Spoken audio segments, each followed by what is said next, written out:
सोचिए आप किसी बड़ी मल्टीनेशनल कंपनी में जॉब पाने के लिए कई साल मेहनत करते हैं और दिन रात की कड़ी मेहनत के बाद आपको वो जॉब मिल भी जाती है, मगर उस नौकरी को ज्वाइन करने के जस्ट 3 दिन बाद आपको फायर कर दिया जाता है। तो उस वक्त आप पर क्या गुजर रही होगी? या फिर आप खुद को उस प्रेग्नेंट औरत की जगह रख कर देखो जो मैटरनिटी लीव पर हो और अचानक कंपनी से ईमेल आए कि आपको नौकरी से निकाल दिया गया है। सोचिए ऐसे सिचुएशन में आपका क्या हाल होगा। दोस्तों, ये कहानियां मैं आपको ऐसे ही अपने मन से बनाकर नहीं सुना रहा हूं, बल्कि मेटा और ट्विटर जैसे फॉरेन कंपनीज में जॉब करने वाले विश्वजीत, हिमांशु और अनेका जैसे हजारों लोगों के साथ ऐसा सच में हो चुका है। पिछले कुछ दिनों में दुनिया भर की कई फेमस कंपनीज अपने एम्प्लॉयज को मास लेवल पे नौकरी से निकाल चुकी हैं। दोस्तों, आपने भी इस मैसिव ले ऑफ के बारे में जरूर सुना होगा, जहां ट्विटर और मेटा के बाद अब अमेजॉन भी अपने एम्प्लॉयज को फायर करने की तैयारी में है। इसके अलावा स्नैपचैट, माइक्रोसॉफ्ट, इंटेल और एप्पल जैसी कंपनीज भी अपने बहुत से एम्प्लॉयज को निकालने वाली हैं। यानी आने वाले टाइम में और भी बहुत सारे लोग अपनी नौकरी से हाथ धोने वाले हैं।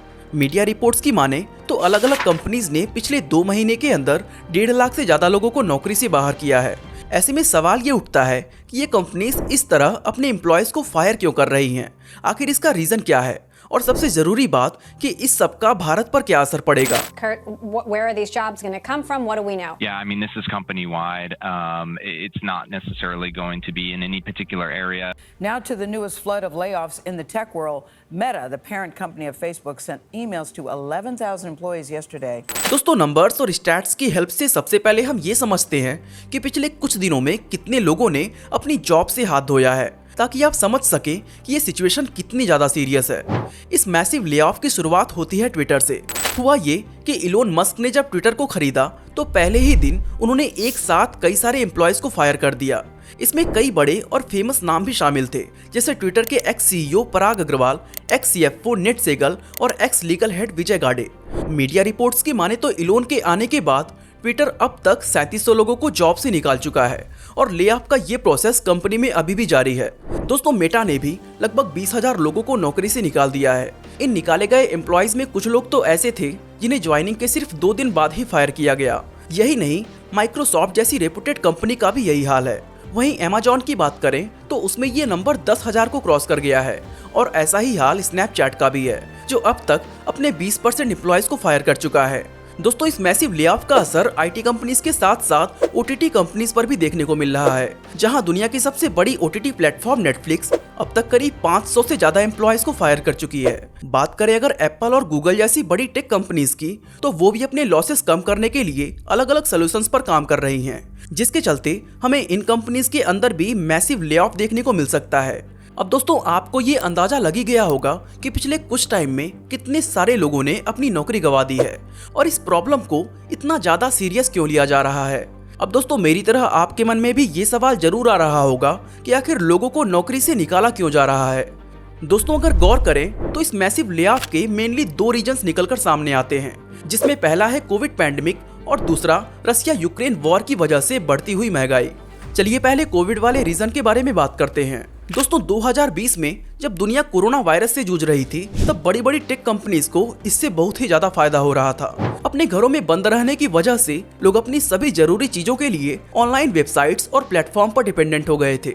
फिर चाहे वो घर का राशन हो या फिर बच्चों की एजुकेशन, हर चीज ऑनलाइन मिलने लगी थी। लेकिन पैंडेमिक का दौर खत्म होते ही लोगों की ऑनलाइन डिपेंडेंसी खत्म हो गई। बच्चे वापस से स्कूल जाने लगे। इससे ऑनलाइन एजुकेशन प्लेटफॉर्म को नुकसान उठाना पड़ा। इसके साथ ही कोविड में लोग जहां सिर्फ ऑनलाइन शॉपिंग कर रहे थे, वहीं इसके खत्म होते ही लोग वापस से मॉल और दुकानों में जाकर शॉपिंग करने लगे। इस पर दुनिया की सबसे बड़ी ई कॉमर्स वेबसाइट अमेजॉन के फाउंडर जेफ बेजोस का कहना है कि 2020 से 2021 के बीच उनका रेवेन्यू बहुत तेजी से बढ़ा था, जिसके लिए उन्होंने बहुत से नए लोगों को हायर भी किया। लेकिन पैंडेमिक का दौर खत्म होते ही ये रेवेन्यू घटकर लॉस में बदल गया। यानी जो एक्स्ट्रा वर्क फोर्स उन्होंने हायर कर रखा था, वो अब कंपनी के एक्सपेंसेस को बढ़ा रहे थे और ऐसे में अमेजॉन के पास इन लोगों को जॉब से निकालने के अलावा और कोई रास्ता नहीं था। ट्विटर के न्यू ऑनर इलोन मस्क का कहना है कि मंदी के चलते ट्विटर को हर दिन $4 मिलियन का नुकसान हो रहा है। आपको बता दें कि इलोन मस्क ने ट्विटर के वेरीफाइड ब्लू टिक के लिए $8 पर मंथ का चार्ज लेना भी स्टार्ट कर दिया है, जिससे ट्विटर का रेवेन्यू बढ़ सके।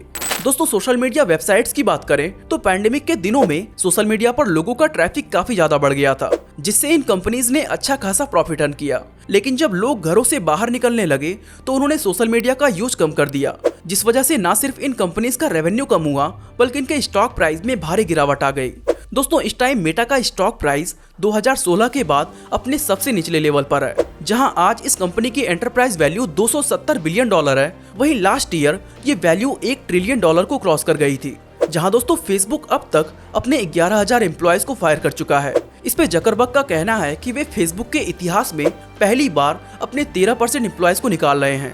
दोस्तों अगर बात करें OTT प्लेटफॉर्म नेटफ्लिक्स की, तो पैंडेमिक के बाद इसको भी काफी लॉस झेलना पड़ा, क्योंकि जैसे ही सिचुएशन नॉर्मल हुई तो सिनेमा हॉल्स खुल गए और पैंडेमिक में जो लोग एंटरटेनमेंट के लिए सिर्फ OTT पर डिपेंड थे वो कस्टमर्स तेजी से कम होने लगे। अब बात करते हैं इस मैसिव लेऑफ का दूसरा रीजन बढ़ती हुई महंगाई के बारे में। जैसा कि आप जानते ही होंगे कि कोविड की वजह से दुनिया के सभी देशों की इकोनॉमी खराब हो गई थी और पैंडेमिक ओवर होने के बाद अभी दुनिया इस सिचुएशन से उबर ही रही थी कि तभी रूस और यूक्रेन के बीच वॉर शुरू हो गया और इस वॉर की वजह से अब पूरी दुनिया भर में मंदी आ चुकी है। दोस्तों कई सारे इकोनॉमिस्ट का मानना है कि अगले कुछ महीनों के अंदर दुनिया की बड़ी बड़ी इकोनॉमी वाले देशों में मंदी का सबसे बुरा दौर देखने को मिल सकता है और इसका सबसे ज्यादा असर टेक कंपनीज पर ही पड़ने वाला है। साथ ही जुलाई में वर्ल्ड बैंक ने भी ये वार्निंग दी थी कि 2022 के एंड तक मंदी आ सकती है और इसके लिए बड़ी इकोनॉमी वाले देशों को पहले से तैयार रहना चाहिए। दोस्तों अब तक देखा जाए तो इस मंदी का सबसे ज्यादा असर अमेरिका और यूरोप में हुआ है। यूरोपियन यूनियन की माने तो रसिया यूक्रेन वॉर की वजह से फ्यूल की कीमत बढ़ गई है और इस साल के एंड तक यूरोप में महंगाई अपने पीक पर पहुंच जाएगी, जिसका 2023 में बहुत ही बुरा असर दिखेगा। दोस्तों यूरोपियन यूनियन ने 2023 का ग्रोथ रेट सिर्फ 0.3% एक्सपेक्ट किया है। वही दुनिया की चौथी सबसे बड़ी इकोनॉमी मतलब जर्मनी में भी मंदी देखी गई है, जहां जर्मनी यूनिफिकेशन के बाद पहली बार इस देश में इन्फ्लेशन रेट 10% से ज्यादा आया है और दोस्तों यही इन्फ्लेशन इस मैसिव लेऑफ का एक बहुत बड़ा रीजन है। दोस्तों अभी तक हमें ये समझ आया कि इस मंदी का असर ज्यादातर वेस्टर्न कंट्रीज पर हुआ है एंड आपके मन में भी ये सवाल आ रहा होगा कि इसका हमारे इंडिया पर क्या असर हो सकता है।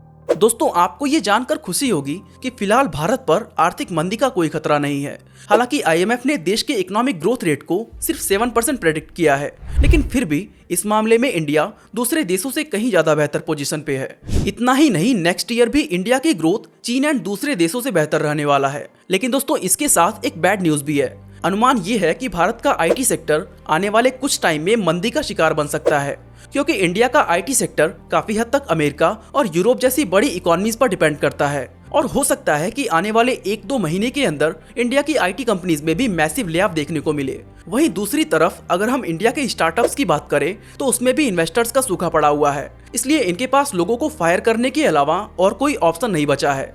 पिछले कुछ महीनों के डेटा पर नजर डालें तो फेमस एडटेक कंपनी बायजूस ने 2,500 लोगों को नौकरी से निकाल दिया। वहीं अनअकैडमी 1150, वेदांत 650, ओला 500 और हेल्थटेक स्टार्टअप एमफाइन 600 लोगों को फायर कर चुका है। एक रिपोर्ट की माने तो इस साल भारत में अब तक 11,000 लोग अपनी नौकरी गंवा चुके हैं। इसमें इंडिया की सबसे बड़ी IT कंपनी इन्फोसिस की ही बात की जाए तो 2022 में इसमें टोटल 27% ले ऑफ हुआ है।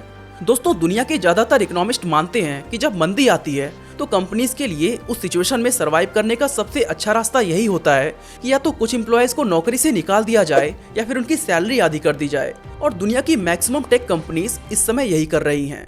वैसे दोस्तों कोई भी सिचुएशन ज्यादा समय के लिए एक जैसी नहीं रहती। आज अगर मंदी है तो कल उछाल जरूर आएगा। एंड अगर आप IT सेक्टर से बिलोंग करते हैं तो आपको अपनी स्किल को ब्रश अप जरूर करनी चाहिए, क्योंकि इस समय आपकी स्किल्स ही आपकी जॉब को बचा सकती है। बाकी दोस्तों अगर आप जानना चाहते हैं कि इंडियन रेलवे हमेशा लॉस में क्यों रहती है तो आई बटन पे क्लिक करके वीडियो को देख सकते हैं। बाकी आज के लिए बस इतना ही।